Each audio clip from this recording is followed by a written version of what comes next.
Hey, good afternoon. It's Mark Schultz with DigitalAircraft, and we're here at the Aircraft IT Conference in Miami. It's America's 2022, and I'm here with Michael Clark with Ramco. Hi, Mike. How are you? Good. How are you doing, Mark? I'm doing great. Thanks. Hey, there's a lot of activity here today. There's a lot of energy, a lot of aircraft vendors down in the hall. We were down there. It was a little bit noisy, and so we decided to come up here where there's a little bit of music. I don't know if people can hear it in the background or not, but anyway, I wanted to introduce you to Michael of Ramco.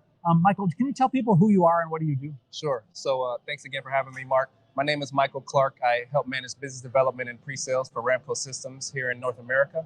And we're excited to be here at Aircraft IT in Miami. Yeah, there's a lot of activity and people are really happy to be back together, joining, allowing each other to have conversations about IT. And there was some stage presentations.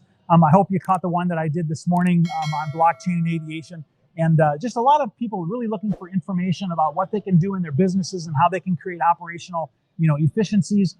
And I saw you had quite a bit of activity of people stopping by your booth as I was over there. Yeah, it's been a pretty good day for us so far. Lots of good traffic, lots of folks coming by the booth, seeing what we have to offer.